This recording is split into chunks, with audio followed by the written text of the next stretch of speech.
Cordillera, ang mga bundok na naaalat. Mataas sa itaas ng mga ulap, kung saan ang lupa ay natitiklop sa mga sinaunang Tagaytay, ay naroroon ang isang rehiyon na inukit hindi lamang ng panahon, kundi ng alaala. Ito ang Cordillera. Isang lupain kung saan nagsasalita ang mga bundok at nananatili ang mga tradisyon.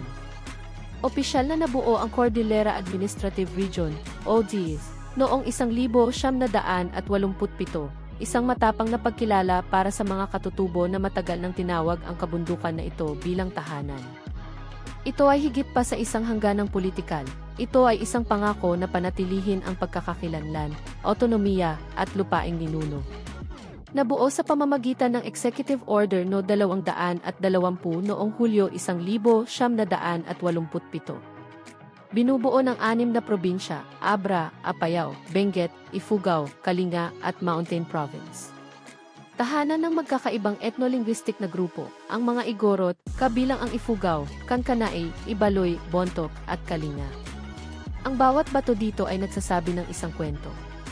Mula sa sagradong libingan hanggang sa kolonyal na Alingaungaw, ang mga palatandaan ng Cordillera ay mga buhay na kabanata ng paglaban, katatagan at paggalang.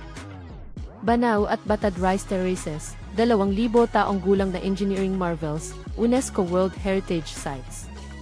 Hanging Coffins of Sagada, isang nakakatakot na tradisyon ng pagpupugay sa mga patay. Bell House at Camp John High, Baguio, ang mga kolonyal na labi ng Amerika ay naging mga kultural na lugar. Philippine Military Academy, isang simbolo ng pambansang serbisyo na nag-ugat sa kabundukan. Tamawan Village, isang muling nilikhang katutubong nayon na nagpapakita ng sining at arkitektura ng Cordilleran. Diplomat Hotel, isang lugar ng trahedya sa panahon ng digmaan at alamat ng lungsod. Sa Cordillera, ang pagkain ay hindi lamang sustento, ito ay seremonya. Ito ay komunidad. Ito ay isang lasa ng lupa mismo. Watwat, pinakulo ang baboy na inihahain sa mga ritual at pagtitipon na sumisimbolo sa pagkakaisa. Pinikpikan, isang kontrobersyal, ngunit makabuluhang kulturang pagkaing manok na inihanda sa pamamagitan ng ritual. Inanchila, isang delikasi ng Kalinga na kilala sa pamamaraan ng pangangalaga nito. Cordilleran sausage, beetroot carpaccio, at mountain greens, moderno ang mga katutubong lasa. Heirloom rice varieties, lumago sa matataas na elevation terraces, bahagi ng slow food movement. Mag-subscribe po. Ang kaluluwa ng Cordilleran ay sumasayaw sa ritmo kasama ang lupa. Mula sa mga pag-awit ng tribo hanggang sa mga habi na tapiserya, bawat pagpapahayag ay isang pagpupugay sa pamana. Mga sayaw ng tribo, mga ritual ng Ibaloy, Kalinga, at Ifugao na ginagawa sa panahon ng pag-aani at mga ritual. Mga tradisyon sa paghabi, masalimuot na mga pattern ang nagsasabi ng mga kwento ng angkan at lupain. Mga pagdiriwang. Panagbenga, Baguio, isang mabulaklak na pagdiriwang ng pagpapanibago.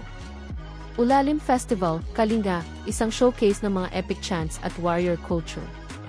Cordillera Festival of Festivals, isang tagpo ng regional na pagmamalaki at kasiningan. Tulungan mo kaming lumago, please subscribe. Ang Cordillera ay hindi lamang isang rehiyon. Ito ay isang tibok ng puso.